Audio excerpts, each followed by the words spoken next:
వ్యాసఘట్టాలు.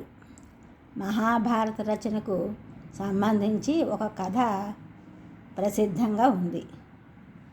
విశాల బుద్ధి వేదవ్యాసుడు పంచమ వేదము 1,00,000 శ్లోకాత్మకము అయినటువంటి భారతాన్ని రచించాలని సంకల్పించాడు. తాను కవిత్వము చెప్పుకుపోతూ ఉంటే గబగబా వ్రాసుకుపోయే సమర్థుడైన లేఖకుడు తనకు ఉండాలని ఆయన అనుకున్నారు. ఈ విషయం బ్రహ్మదేవునితో సంప్రదిస్తే బాగుంటుందని బ్రహ్మలోకానికి వెళ్ళి తన అభిప్రాయం బ్రహ్మగారికి చెప్పారు. ఆ సమయానికి విద్యాధిపతి విఘ్నేశ్వరుడు బ్రహ్మదేవుని సన్నిధిలోనే ఉన్నాడు. బ్రహ్మదేవుడు ఆ పని చేయగలిగిన సమర్థుడివి నీవే అన్నారు విఘ్నేశ్వరునితో.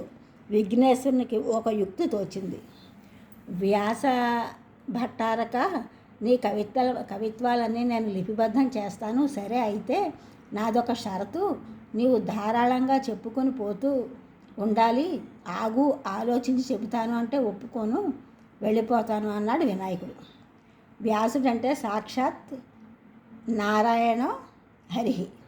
అయితే నాది కూడా ఒక షరతు ఉంది, నీవు రాసే ప్రతి పదం అర్థం చేసుకుని వ్రాయాలి అన్నారు వ్యాసుల వారు. తనకి అర్థం కానిదంటూ ఉంటుందా అని సరే అన్నాడు వినాయకుడు. రచన ప్రారంభమైంది. వ్యాసుల వారు అసుధారగా శ్లోకాలు చెప్పుకుంటూ వెళుతున్నారు. 100 శ్లోకాల తర్వాత ఒక గూఢార్థ శ్లోకాన్ని వేసేవారు వ్యాసుల వారు.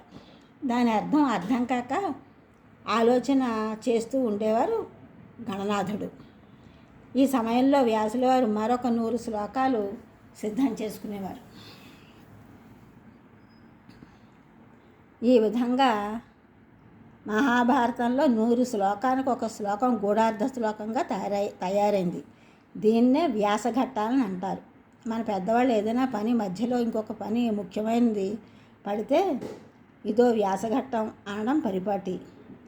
చేప నీళ్ళల్లో ఉన్న చేపలోనికి నీళ్లు పోవు. జ్ఞానులు లౌకికంగా కనపడుతున్నా వాళ్ళు జ్ఞానులే.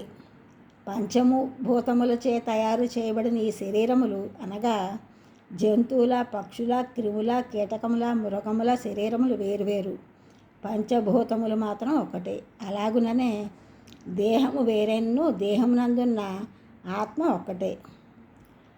అజ్ఞానము భయమునకు మూలం, జ్ఞానము నిర్భయమునకు ప్రతీక.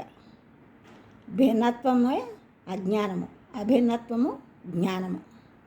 ఈ ఛానల్ చూసిన వాళ్ళు కూడా సబ్స్క్రైబ్ చేయండి, షేర్ చేయండి, లైక్ చేయండి, కామెంట్ చేయండి. సబ్స్క్రైబ్ చేసిన వాళ్ళు కూడా కృతజ్ఞతలు, షేర్ చేసిన, లైక్ చేసిన, కామెంట్ చేసిన అందరూ కూడా ధన్యవాదములు.